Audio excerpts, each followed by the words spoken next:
नमस्कार स्टूडेंट्स, आज हम modification of root part second यानी रूट्स के मॉडिफिकेशन के बारे में नेक्स्ट वीडियो में सपोर्ट इत्यादि के बारे में पढ़ेंगे।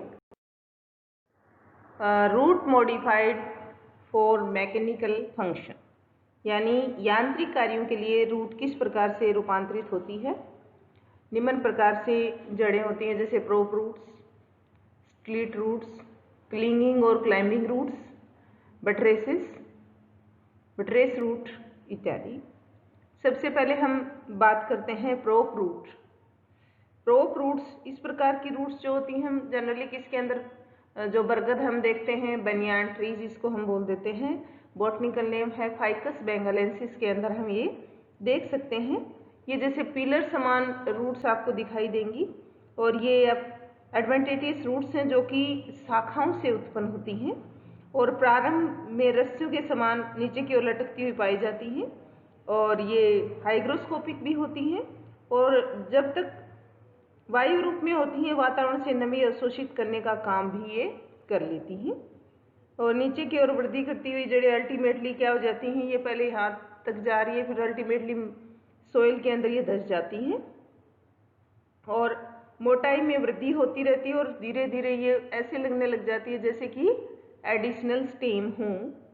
और ये वृक्ष जब चौड़ाई में यानी इसका जो गिर्थ बढ़ती है तो उसके कारण से उसको सपोर्ट देने के लिए ये एक्स्ट्रा एडिशनल स्टेम की तरह से काम करती हैं। धीरे धीरे इनकी मोटाई जो होती है मेन स्टेम जैसी ही हो जाती है और जो ओल्ड ट्री होते हैं या अधिक आयु वाले ट्री जो होते हैं उनमें मुख्य तना जब समाप्त हो जाता है तो ये जो मैकेनिकल स्ट्रेंथ वाली प्रोप रूट्स ही तने के जैसे कार्य करती हैं और अधिकाधिक जो प्रोप रूट्स होती हैं रूट्स द्वारा ये वृक्ष लगभग अमर हो जाता है, यानी बहुत लंबे समय तक जिंदा रह जाता है, क्योंकि तना भी खोखला हो जाएगा तो तने के रूप में काम कौन करने लग जाएंगी, प्रोप रूट्स ऑफ ट्रीज। इसलिए बड़े बड़े बरगद के पेड़ आप देख सकते हो। इसका कारण क्या है कि साइड में सपोर्ट जो होती है उसका जो उसकी कौन मतलब जो उसका डायमीटर जब बढ़ता है तो उस सपोर्ट उसको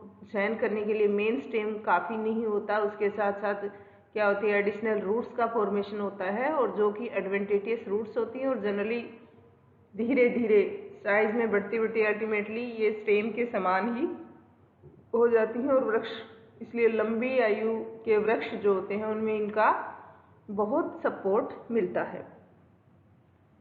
दूसरे हैं स्प्लिट रूट। स्प्लिट रूट्स क्या होती हैं? अवस्तंभ मूल या जिनको हम सहायक मूल भी कह सकते हैं, जड़ें कह सकते हैं, इस प्रकार की जड़ें मोनोकोट्स के अंदर पाई जाती हैं। जैसे बाजरा है, गन्ना है, शुगर केन है, बाजरा है, केवड़ा के अंदर इनमें ये पाई जाती हैं, जवार के अंदर। तो ये इस तरह की रूट्स में जनरली किस में पाई जाती है, मोनोकोट्स में। सोरगम, जवार को हम क्या कहते हैं, बॉटनिकल नेम है सोरगम वल्गर, केवड़ा या स्क्रू पाइन जिसको बोलते हैं पेंडेनस, और शुगर केन यानी सेकेरम ऑफिसिनेरम के अंदर ये चीज़ पाई जाती है। इनमें प्लांट में तने तो क्या होते हैं, कमजोर होते हैं, अंदर से खोखले होते हैं, अशाखित होते हैं और जॉइंट पाए जाते हैं, नोड और इंटरनोड में ये डिवाइडेड रहते हैं।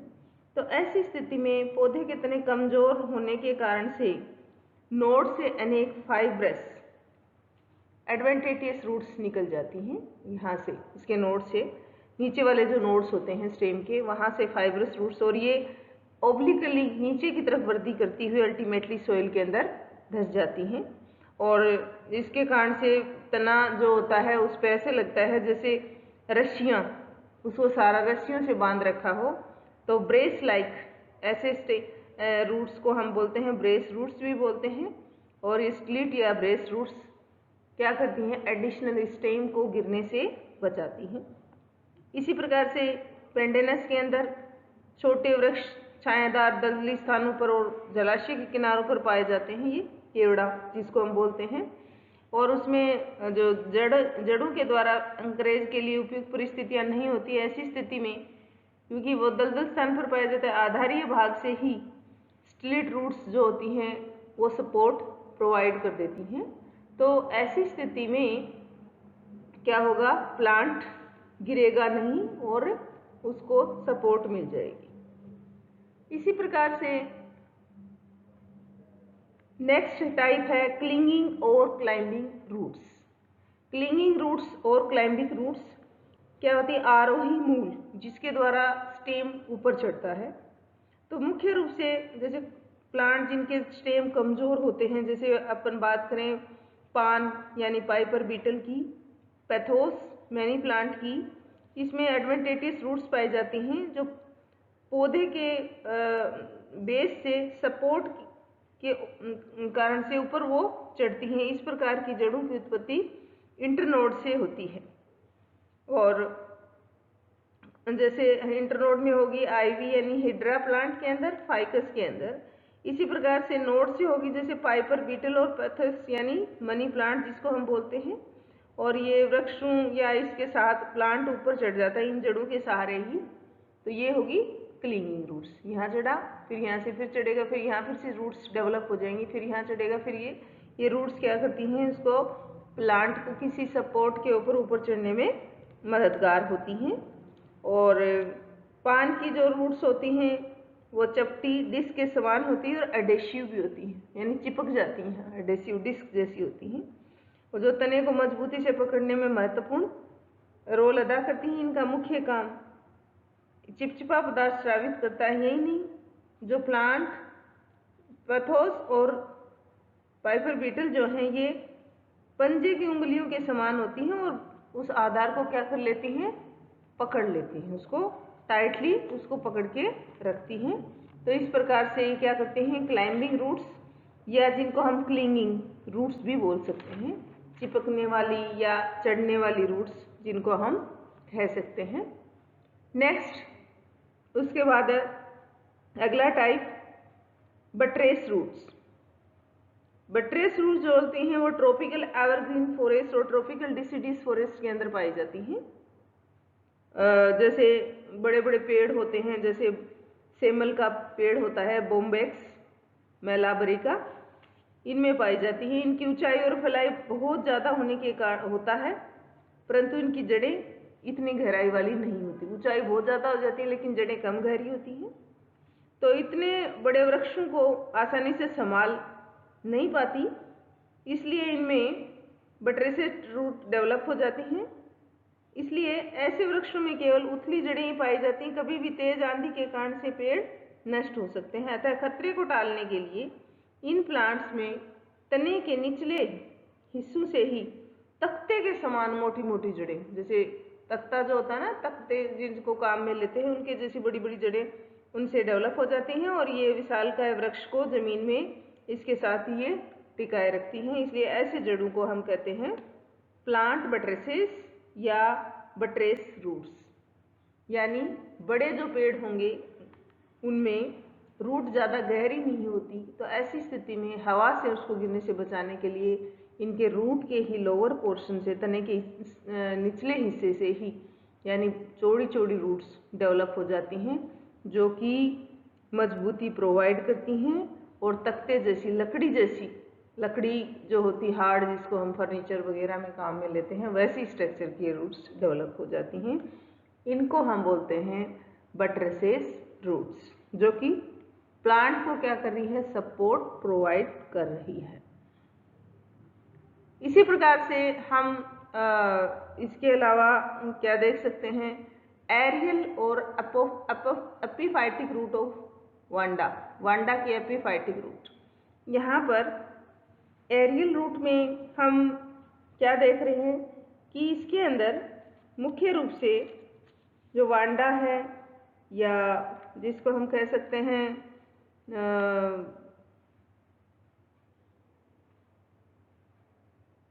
ऑर्किड्स या एपिफाइटिक रूट्स, ये रूट्स जो होती हैं दूसरे प्लांट के साथ जुड़ी हुई हैं, ये इसको सपोर्ट प्रोवाइड कर रही हैं और इसके बदले में यहाँ पर एरियल रूट्स जो होती हैं वो हवा से क्या मिनरल्स और वाटर को लेने का काम कर रही हैं। तो दो प्रकार की रूट्स इनके अंदर, एरियल भी पाई जाती हैं, हवा में लटकी रहती है, और एपिफाइटिक रूट्स भी पाई जाती हैं। और जो प्लांट जो होते हैं, इस तरह के प्लांट्स किसी दूसरे प्लांट के ऊपर ग्रो करते हैं। तो एपिफाइटिक रूट्स मुख्य रूप से किनके अंदर पाई जाती हैं? जैसे वांडा है, वनीला के अंदर पाई जाती हैं, जैसा कि आप देख ही रहे हो। और इस प्रकार की रूट्स जो होती हैं गुच्छों के रूप में प्लांट बॉडी से लटकी हुई दिखाई देती हैं, और ये एपिफाइटिक होती हैं, हाइग्रोस्कोपिक भी होती हैं, और जिनमें रूट कैप और रूट हेयर्स तो पाए नहीं जाते। एक विशेष प्रकार का क्या पाया जाता है? स्पेशलाइज्ड स्पंजी टिश्यू पाया जाता है, जिसको हम वेलामन कहते हैं। इससे पहले भी मैं इसके बारे में जिक्र कर चुकी हूँ। इस वेलामन की मदद से ही ये जड़ें जो हैं वातावरण से क्या करेंगी? नमी यानी एटमॉस्फेरिक ह्यूमिडिटी और वाटर को अब्जॉर्ब करेंगी और प्लांट की रिक्वायरमेंट, वाटर की रिक्वायरमेंट को कंप्लीट करेंगी। तो ऐसी रूट्स को हम क्या कहते हैं? हाइग्रोस्कोपिक या क्या? Epiphytic roots. ये इसके अंदर पाई जाती हैं, जैसा कि आपने अभी डायग्राम के अंदर देखा। इनके अंदर थिकनिंग पाई जाती है, वेलामन टिश्यू पाया जाता है, पेसेज सेल्स पाई जाती हैं, एक्सोडर्मिस पाई जाती है और कोर्टिकल रीजन। जब इंटरनल स्ट्रक्चर हम उनकी देखते हैं तो उससे हमें ये चीज़ें दिखाई देती हैं, जिसके कारण से ये प्लांट के अंदर इस प्रकार का अडेप्टेशन डेवलप हुआ है। अब उसके बाद है नेक्स्ट जो है वो है इसके अंदर आती है फोटोसिंथेटिक रूट। फोटोसिंथेटिक रूट्स या होस्टेरियल रूट्स या पैरासिटिक रूट्स जिनको हम कह सकते हैं, तो इसके अंदर क्या होगा? हम ये अच्छे से जानते हैं कि रूट्स जो होती हैं हरी नहीं होती हैं। ये होस्टेरियल रूट या पैरासिटिक रूट्स की हम बात कर रहे हैं, क्योंकि इनकी कोशिकाओं में क्या फोटोसिंथेटिक पिगमेंट नहीं पाया जाता, क्लोरोफिल। लेकिन ये सभी टिपिकल रूट्स की हम बात कर रहे हैं। लेकिन कुछ प्लांट्स जैसे टीनोस्पोरा है, टीनियोफाइलम है, ट्रापा सिंघाड़ा जिसको हम बोलते हैं, पोडोस्टिमोन है, उसमें एडवेंटेटियस रूट्स जो होती हैं वो लाइट में एक्सपोज्ड रहती हैं। रूट्स क्या करेंगी? लाइट के अंदर लाइट में एक्सपोज्ड पाई जाती हैं, और उससे क्या होता है? इनकी सेल्स में फोटोसिंथेटिक पिगमेंट डेवलप हो जाते हैं, जिन प्लांट्स की हम बात कर रहे हैं, और ये हरी हो जाती हैं और फोटोसिंथेसिस का काम करना शुरू कर देती हैं। तो इस तरह से फोटोसिंथेटिक प्रोडक्ट बनाना शुरू कर देती हैं। इस प्रकार की रूट्स में फोटोसिंथेटिक या एसिमुलेटरी रूट्स हम कहते हैं। गिलोय की एडवेंटेटियस रूट्स जो होती हैं वो जैसे ही रेनी सीजन आएगा और स्टेम की से नोड से डेवलप होती हुई हैंगिंग थ्रेड्स के रूप में आपको दिखाई देंगी। टीनोस्पोरा तो बहुत ज़्यादा आप उसमें देख सकते हो, उसमें दिखाई देती हैं हैंगिंग थ्रेड्स के रूप में। परंतु जैसे ही वो ड्राई सीजन आता है तो ये सिकुड़ जाती हैं। इसी प्रकार से एक ऑर्किड प्लांट है टोनियोफाइलम, उसमें लीफलेस एपिफाइट होता है ये टोनियोफाइलम जो है। और इसमें क्या होता है? एरियल रूट्स जो होती हैं रिबन के समान लटक जाती हैं, हरे रंग की होती हैं, और लाइट की उपस्थिति में CO2 की सहायता से भोजन का निर्माण भी करती हैं। इसी प्रकार से ट्रापा सिंघाड़ा है, सिंघाड़ा वो क्या होता है? हाइड्रोफाइट होता है, और इसकी कटी फटी हरे रंग की जड़ें जो होती हैं वो फोटोसिंथेसिस का काम करती हैं। इन जड़ों में बाहरी और आंतरिक स्ट्रक्चर कटी फटी हाईली डिसेक्टेड सबमर्ज लीव्स के समान होती हैं, और इसी प्रकार से पोडोस्टिमोन में हरी और चपटी जड़ें विकसित होती हैं जो सेलो वाटर में मुक्त रूप से वृद्धि करती रहती हैं, और इन तथा किनारों की चट्टानों पर एक होल्ड फास्ट जैसी स्ट्रक्चर बनती है जिसको हैप्टेरोन कहते हैं, उसकी सहायता से चिपके रहते हैं, और ये हरी जड़ें फोटोसिंथेसिस का काम करती हैं। इसी प्रकार से नेक्स्ट है फोटोसिंथेटिक रूट। इसके अलावा दूसरी है होस्टेरियल रूट, या जिनको हम पैरासिटिक रूट्स भी कह सकते हैं, ये आप देख रहे हो। इस प्रकार की रूट्स जो मुख्य रूप से कस्कुटा यानी डोडर प्लांट जिसको हम बोलते हैं, अमर बेल जिसको बोलते हैं, इसी प्रकार से विस्कम, मिस्टोई वेस्कम होता है, लोरेंथस के अंदर ये पाई जाती हैं। और ये एडवेंटिशियस रूट्स जो होती हैं पैरासिटिक प्लांट के तने से विकसित होती हैं, और होस्ट यहाँ पर आप देख रहे हो ये तने से विकसित हुई, और होस्ट डेवलप हुई, और होस्ट के अंदर क्या हो जाएंगी, पेनिट्रेट करती हैं और अल्टीमेटली उसके वस्कुलर टिश्यूज के अंदर धस जाती हैं, वहाँ पर एंटर कर जाती हैं, संपर्क स्थापित कर लेती हैं। और उसके पश्चात जो पैरासिटिक प्लांट होता है वो इस होस्ट प्लांट से क्या करता रहेगा, वाटर, मिनरल और फूड का लगातार प्रवाह बना रहेगा, यानी अवशोषित करता रहेगा। इसलिए ऐसे जड़ों को हम क्या कहते हैं, होस्टेरियल रूट्स कहते हैं, क्योंकि ये पैरासिटिक प्लांट में पाई जाती हैं। ये प्लांट्स में अपना भोजन बनाने में सक्षम नहीं होते। ये वाइट कलर का होता है ओरोबंकी, जो कि जनरली सरसों के ऊपर, सरसों के रूट के साथ इसका कम्बिनेशन होता है। इसी प्रकार से सोलिनेसी कुल के मेंबर्स जैसे बैंगन है, और इसी प्रकार से कैलोट्रोपिस इत्यादि के साथ ये पैरासिटिक फॉर्म में पाया जाता है।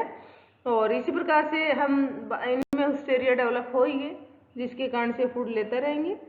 अम्बरवेल का एग्जाम्पल हम देखते हैं, उसका तना कैसा होता है, सेम जनरली प्लांट के कुछ ये एंजियोस्पर्मिक प्लांट के ऊपर आप इसकी जो इसका जो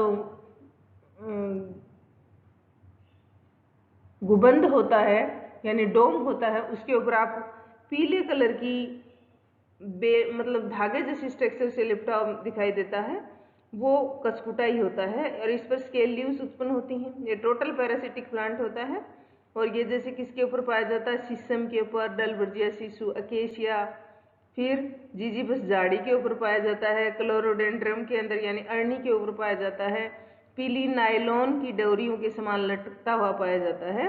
और ये प्लांट से भोजन और वाटर और मिनरल सारी चीजें अवशोषित करता है।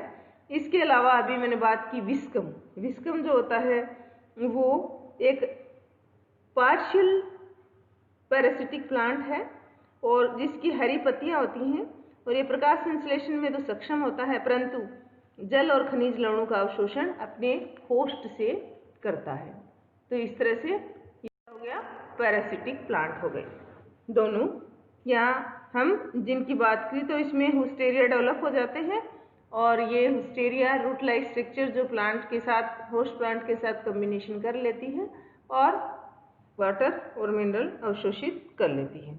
इसी प्रकार से है नेक्स्ट हाइग्रोस्कोपिक या एपिफिटिक रूट्स।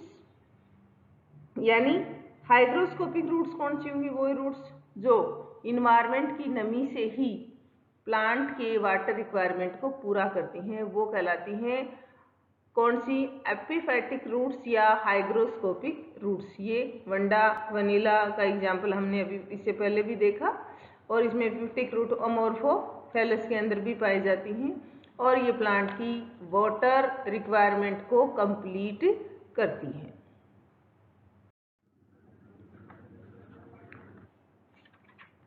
नेक्स्ट है लीफ रूट्स।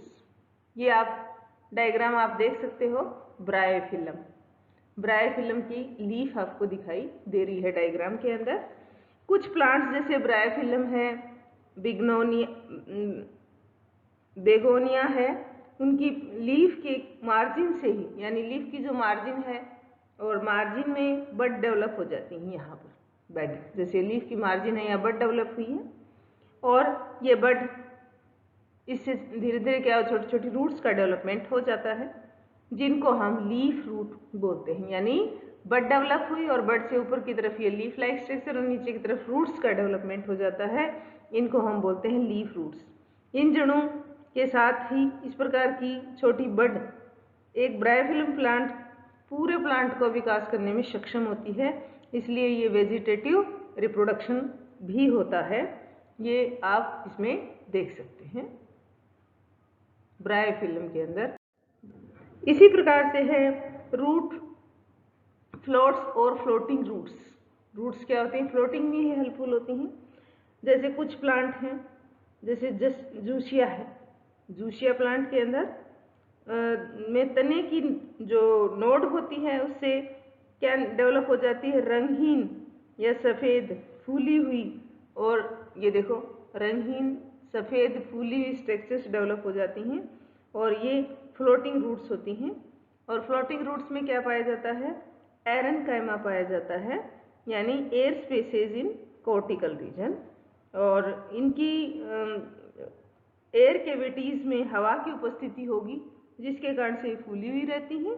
और फूली हुई रहेंगी तो प्लांट को जल की सरफेस के ऊपर ये तैराने में मदद करेंगी। इसलिए ऐसी रूट्स को हम क्या कहते हैं? Floating roots. यानी फ्लोटिंग रूट्स का काम क्या होगा? ये जैसे प्लांट है, इसको वाटर के अंदर वाटर के ऊपर फ्लोट करना है, तो इससे जो रूट्स डेवलप होती हैं, ये रूट्स क्या होंगी? लाइट ब्राउन कलर की या कलरलेस होती हैं। और इनके अंदर क्या पाया जाता है? एरेनकाइमेटस टिश्यू पाया जाता है, यानी पैरेनकाइमा में जो स्पेस होते हैं तो उसको एरेनकाइमा। और एरेनकाइमा के अंदर क्या हवा भरी रहती है, जिसके कारण से रूट्स क्या होती हैं? फूली हुई दिखाई देती हैं। और फूली हुई होने के कारण से और हल्की होने के कारण से ये क्या करती हैं? प्लांट को तैराने में यानी फ्लोट करवाने में मदद करती हैं। और इसलिए इन रूट्स को हम क्या कहते हैं? Floating root. ये जूशिया के अंदर पाई जाती है। इसी प्रकार से हम आगे बात कर रहे हैं कॉन्ट्रैक्टाइल रूट्स। कॉन्ट्रैक्टाइल रूट्स जो है, इस प्रकार की जड़ें उन प्लांट्स के अंदर पाई जाती हैं जिनके अंडरग्राउंड स्टेम जो हों वो कैसे हों? मॉडिफाइड हों। मॉडिफाइड स्टेम जिनमें होते हैं और अंडरग्राउंड होते हैं, उनमें ये रूट्स पाई जाती हैं, कॉन्ट्रैक्टाइल रूट्स जिनको हम बोलते हैं। जैसे कि ये आप देख रहे हो, ये मॉडिफाइड है, तो ये रूट्स कैसी हैं? कॉन्ट्रैक्टाइल रूट्स हैं। तो इनमें जैसे कि कोर्म होता है, राइजोम होता है, उनकी एग्जाम्पल हम केसर का जो प्लांट होता है, ये केसर का प्लांट आप देख सकते हो। इनके अंदर क्या पाया जाता है कि जो कोर्म होता है उसकी वृद्धि बहुत ही विचित्र प्रकार की होती है, और उसके नीचे जो रूट डेवलप होती हैं वो कॉन्ट्रैक्टाइल रूट होती हैं, क्रोकस बोलते हैं। ग्रोथ के प्रोसेस में क्या होता है कि नए कोर्म एक के ऊपर एक डेवलप होते हैं, क्रम में डेवलप होते हैं। और यदि वृद्धि का क्रम इसी प्रकार से चलता रहे तो कोर्म के भूमि की सतह के ऊपर आने की संभावना उत्पन्न हो जाती है। ऊपर आने लग जाएगा एक कोर्म धीरे धीरे। अतः इस रेमेडी के लिए घन कण जो होते हैं के ऊपर विशेष प्रकार की रूट्स का डेवलपमेंट हो जाता है। ये घनकण के अंदर, इन्हें हम कॉन्ट्रैक्टाइल रूट्स बोलते हैं। ये जड़ें भूमि की सतह में धंसकर अपने विशेष बल के द्वारा क्या करेंगी? इसको नीचे की तरफ खींचेंगी और जमीन के अंदर खींचने में कामयाब हो जाती है, ऊपर नहीं निकलने देते। इसको हम बोलते हैं क्या? कोर्म। इसके फलस्वरूप जो कोर्म जो होते हैं जमीन की सतह के ऊपर नहीं आ सकते, और अगर ये ऊपर आ जाएं, मान लो ऊपर नहीं आ पा रहे हैं, अगर बाई चांस ऊपर आ जाएं तो ये सूख जाते हैं और धीरे धीरे नष्ट हो जाते हैं। तो कॉन्ट्रैक्टाइल रूट्स का काम क्या है? कॉन्ट्रैक्ट करती हैं किसको? घनकण को, कोर्म को या अंडरग्राउंड राइजोम्स को अंडर जमीन के अंदर दसाए रखने में मदद करती हैं। इसको बाहर नहीं निकलने देती, जो कि प्लांट के एडेप्टेशन के लिए आवश्यक है। ये कॉन्ट्रैक्टाइल रूट्स होती हैं, ये कॉन्ट्रैक्टाइल रूट्स हैं। तो ये अपन देख रहे हैं। इसी प्रकार से रूट थोन्स यानी कुछ प्लांट जो होते हैं, जैसे खजूर की है फोइनेक्स जिसको हम बोलते हैं, विभिन्न स्पीसीज में। इसी प्रकार से पोथोस, मैनी प्लांट जिसको बोलते हैं, इनमें स्टेम के बेसल पार्ट से विशेष प्रकार की रूट्स का डेवलपमेंट हो जाता है, बेसल पार्ट से। और जब ये जड़ें आगे चलकर क्या हो जाती हैं? हार्ड हो जाती हैं, कांटू जैसी हो जाती हैं, और इनको हम बोल देते हैं रूट थोन्स। यानी रूट में ही कांटे जैसी स्ट्रक्चर्स का डेवलप होना, उनको हम बोल देते हैं रूट थोन। और ये प्लांट को सपोर्ट प्रोवाइड करती हैं। नेक्स्ट है रिप्रोडक्टिव रूट्स। कुछ प्लांट्स के अंदर, जैसे एस्पेरेगस, सत्तावरी जिसको हम बोलते हैं, डहेलिया में जो फ्लैशी और एडवेंटेटियस रूट्स से कुछ एडवेंटेटियस बर्ड्स भी उत्पन्न होती हैं। रूट्स से ही एडवेंटेटियस बर्ड्स का भी डेवलपमेंट हो जाता है। और जब फेवरेबल कंडीशन में ये बर्ड जो होती हैं स्प्राउट होकर नए प्लांट का डेवलपमेंट कर लेती हैं और मेन प्लांट से क्या हो जाएंगी, अलग हो जाएंगी। इसी प्रकार की अवस्था हम देख सकते हैं कि इसमें स्वीट पोटैटो के अंदर ये चीज़ हम देख सकते हैं। यानी जो रूट्स जो होती हैं वो मार्शल थी और उनमें एडवेंटिशियस बड डेवलप हुई और एडवेंटिशियस बड के डेवलप होने से फिर क्या हो जाएंगी, नया प्लांट बना लेंगी और ये मेन प्लांट बॉडी से डिटैच हो जाती है। स्वीट पोटैटो या आइपोमेबटाटास में ये स्थिति देखी जा सकती है।